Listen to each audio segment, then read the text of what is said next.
Fly Inside FSX does just what it says. It lets you fly inside of FSX using the DK2.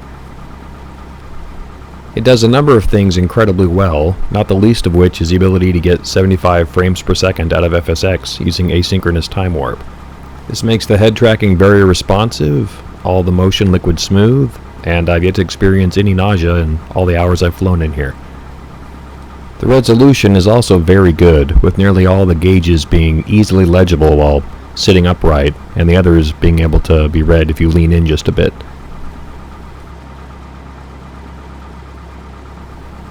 Another incredibly handy innovation with this is the menu system, where you can pick them up, move them around in 3D space, zoom them in or out, and place them wherever you'd like to in the aircraft.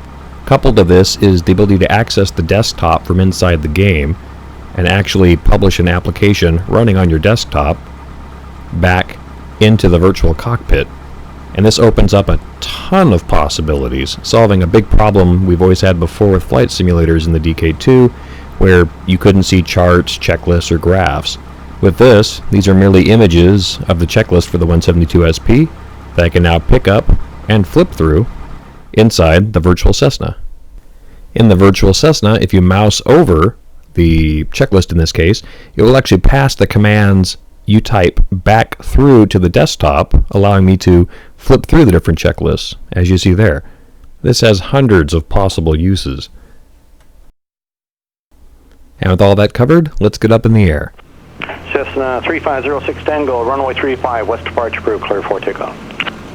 Clear for takeoff, runway 35, west departure approved, Cessna 3506 Tango.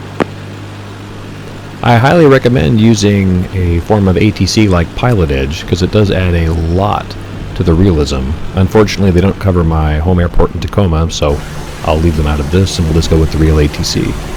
North of your position is a Cub inbound for the downwind. He'll be over the Narrows inbound to the downwind. Here. Roger. Chief 901 Echo, you can start your base turn, clear touch and go. Having positional tracking in a 3D cockpit makes it just like real life. You have to bob and duck your head around all the different obstacles to look out the window, see around the door jamb, and not hit your head on the sun visors. Tacoma Tower, Beaver 312. Yeah, there go my ears. Beaver 1, Whiskey Papa, south of Vashon. Now, this traffic... I've got to say I'm really impressed with the attention to the detail and the terrain in Flight SimX. There's a lot of islands and inlets and waterways out here, and you can